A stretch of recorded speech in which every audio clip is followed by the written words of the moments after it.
ಮನೆಯಲ್ಲಿ ಪೂಜಾ ಮಂದಿರ ಎಲ್ಲಿರಬೇಕು, ಪೂಜಾ ಮಂದಿರದಲ್ಲಿ ಏನೇನಿರಬೇಕು, ಪೂಜಾ ವಿಧಾನಗಳೇ ಹೇಗೆ ಅಂತಕ್ಕಂಥದ್ದನ್ನು ಸರಳವಾಗಿ ವೈಜ್ಞಾನಿಕವಾಗಿ ನಿಮ್ಮ ಹತ್ರ ಹೇಳ್ತಾ ಇದ್ದೀನಿ.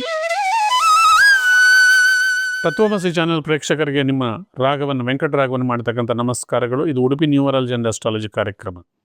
ಮನೆಯಲ್ಲಿ ಪೂಜಾ ಮಂದಿರ ಎಲ್ಲಿರಬೇಕು, ಪೂಜಾ ಮಂದಿರದಲ್ಲಿ ಏನೇನಿರಬೇಕು, ಪೂಜಾ ವಿಧಾನಗಳೇ ಹೇಗೆ ಅಂತಕ್ಕಂಥದ್ದನ್ನು ಸರಳವಾಗಿ ವೈಜ್ಞಾನಿಕವಾಗಿ ನಿಮ್ಮ ಹತ್ರ ಹೇಳ್ತಾ ಇದ್ದೀನಿ. ಮನೆಯಲ್ಲಿ ಉತ್ತರದ ಗೋಡೆ, ಪಶ್ಚಿಮದ ಗೋಡೆಗೆ, ಪೂರ್ವದ ಗೋಡೆಗೆ ದೇವರು ಬರ್ಬೋದು. ದಕ್ಷಿಣದ ಗೋಡೆಗೆ ಅವಾಯ್ಡ್ ಮಾಡಿ ದೇವರ ಕೋಣೆಯನ್ನು. ಸಾಧ್ಯವಿದ್ದಷ್ಟು ಕೂಡ ಪಶ್ಚಿಮದ ಗೋಡೆಗೆ ಅಥವಾ ಪೂರ್ವದ ಗೋಡೆಗೆ ಇಟ್ಕೊಳ್ಳಿ. ದೇವರು ಪೂರ್ವ ಅಥವಾ ಪಶ್ಚಿಮ ನೋಡೋ ಥರ ಇಟ್ಕೊಳ್ಳಿ.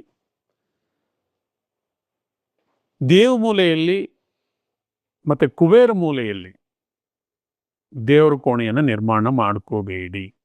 ಸೌತ್ ವೆಸ್ಟ್ ಕಾರ್ನರ್ ಮತ್ತು ನಾರ್ತ್ ಈಸ್ಟ್ ಕಾರ್ನರಲ್ಲಿ ಯಾವುದೇ ಕಾರಣಕ್ಕೂ ಕೂಡ ದೇವರ ಕೋಣೆಯನ್ನು ನಿರ್ಮಾಣ ಮಾಡಿಕೊಳ್ಳಬಾರದು.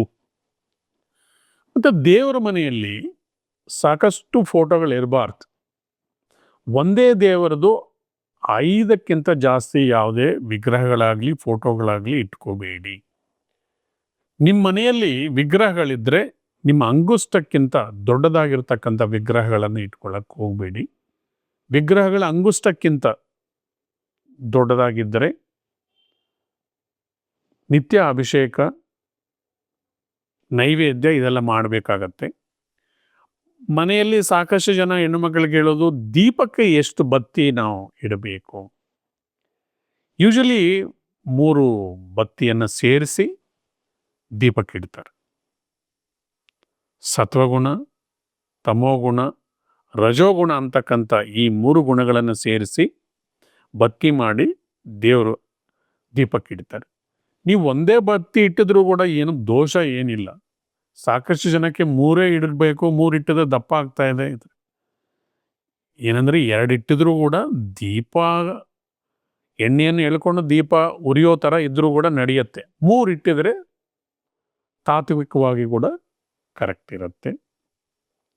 ನಿಮ್ಮ ಮನೆಯ ಪೂಜಾ ಮಂದಿರದಲ್ಲಿ ಸಾಕಷ್ಟು ಕಮ್ಮಿ ದೇವರುಗಳನ್ನು ಇಟ್ಕೊಳ್ಳಿ. ನಿಮ್ಮ ಮನೆಯಲ್ಲಿ ರಾಮರ ಫೋಟೋ ಇದೆ ಅಂತ ಇಟ್ಕೊಳ್ಳಿ. ನೀವು ಕೃಷ್ಣಾಷ್ಟಮಿಗೂ ಕೂಡ ರಾಮರೇ ಕೃಷ್ಣ ಅಂತ ನೀವು ಪೂಜೆ ಮಾಡಿ. ಅಥವಾ ನೀವು ಶಿವರಾತ್ರಿಗೆ ಶಿವ ಅಂತ ಪೂಜೆ ಮಾಡಿ. ನೀವು ಮನೆಯಲ್ಲಿ ಲಕ್ಷ್ಮೀ ಫೋಟೋ ಇದೆ ಅಂದರೆ ದುರ್ಗಾ ಸರಸ್ವತಿ ಅವರೇ ಅಂತ ಪೂಜೆ ಮಾಡಿ. ಸಾಧ್ಯವಾದಷ್ಟನ್ನು ನಿಮ್ಮ ದೇವರ ಕೋಣೆಯನ್ನು ನೀಟಾಗಿ ಇಟ್ಕೊಳ್ಳಿ. ನೀವು ಡ್ರಾ, ಕಬೋರ್ಡ್ ಇಂಥದ್ದೇನಾದರೂ ದೇವರ ಕೋಣೆಯಲ್ಲಿ ಮಾಡಿಸಿದರೆ ನಿಮ್ಗೆ ಬಲಗೈಗೆ ಸಿಕ್ಕೋ ಥರ ವಸ್ತುಗಳನ್ನು ಇಟ್ಕೊಳ್ಳಿ. ಪೂಜಾ ಸಾಮಗ್ರಿಗಳನ್ನು ಎಡಗೈಯಲ್ಲಿ ಮುಟ್ಟೋದಕ್ಕೆ ಅವಕಾಶ ಕೊಡಬೇಡಿ.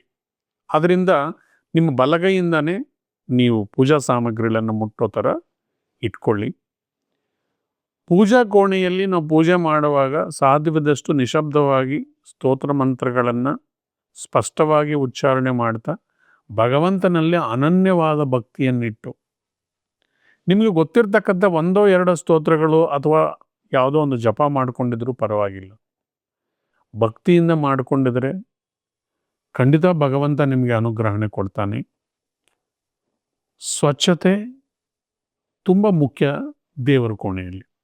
ಪ್ರೇಕ್ಷಕರೇ, ನಮ್ಮ ಕಾರ್ಯಕ್ರಮಗಳನ್ನು ನೀವು ನಿರಂತರವಾಗಿ ವೀಕ್ಷಣೆ ಮಾಡ್ತಾ ಇರೋಕ್ಕೆ ನಿಮಗೆ ಅನಂತ ನಮಸ್ಕಾರಗಳು. Thank you very much.